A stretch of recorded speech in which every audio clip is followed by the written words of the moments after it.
The incessant killings by bandits in Zamfara state has become worrisome to Nigerians. Families have lost loved ones and many sacked from their homes due to insecurity ravaging the part of the country. Within the first 2 weeks of January 2022, hundreds of people are reported to have been killed in Zamfara.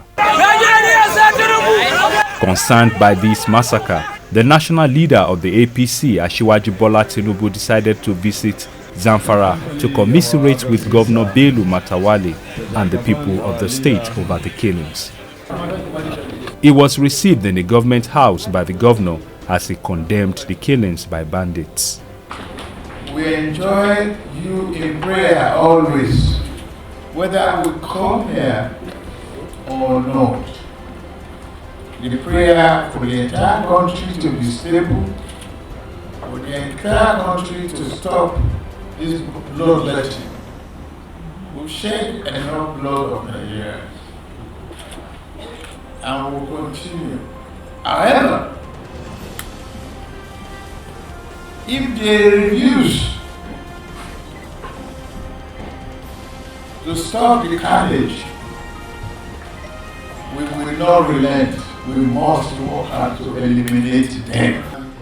Governor Bola thanked the former Lagos governor for his visit and show of love. Very excited for him to leave Lagos to come to commiserate with the people of Zamfara state with this recent attack.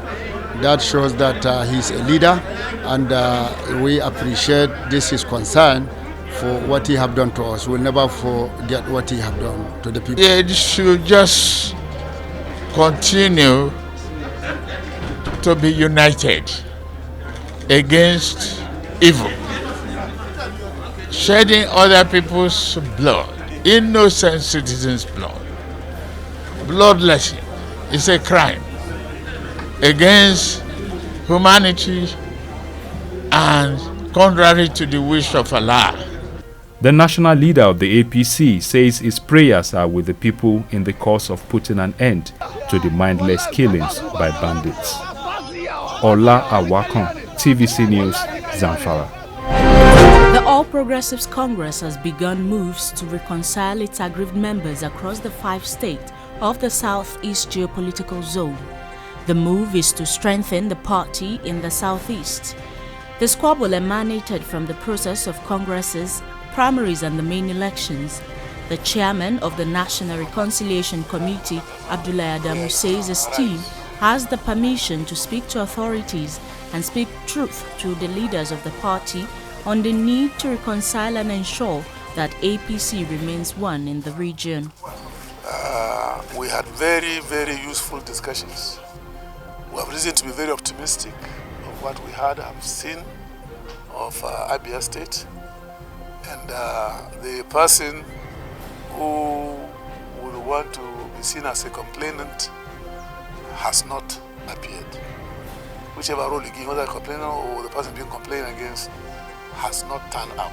He was duly invited, and from all indications, he has no case to put before us, and we have no hesitation whatsoever to listen to the delegation from Abia State.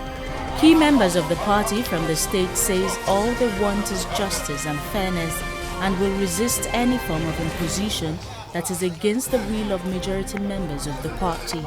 The decision of the party to hold its national convention in February seems to be dependent on how fast the Reconciliation Committee will conclude its assignment. But then again, disagreements can only be reduced to the barest, given the dynamics of different interests. The reconciliatory move seems to be the one delaying the convention. One important point is putting up in place committee ahead of the date. Secondly, there needs to be a quick resolution of the conflicting positions of different interest groups. Habib Alawal, TVC News, Abuja.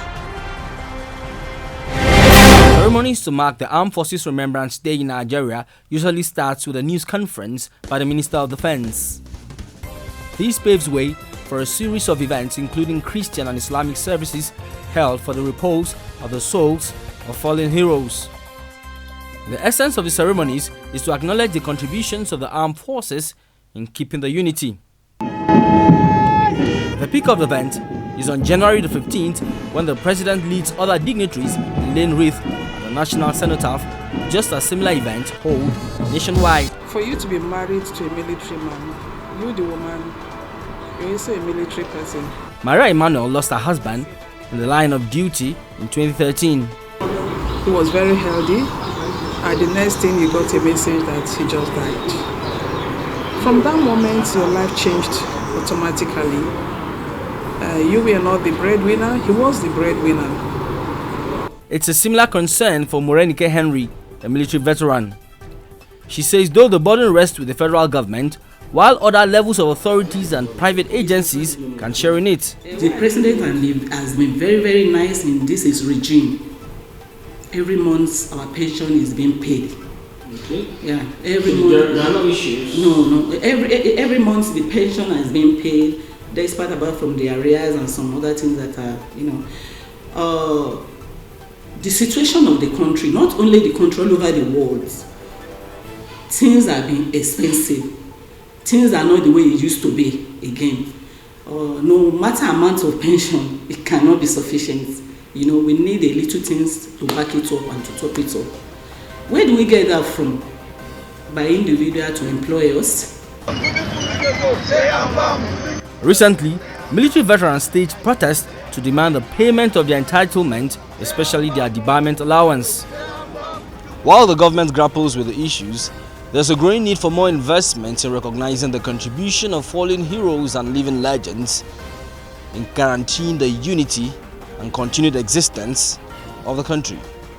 Sifon Asian, TVC News, Abuja.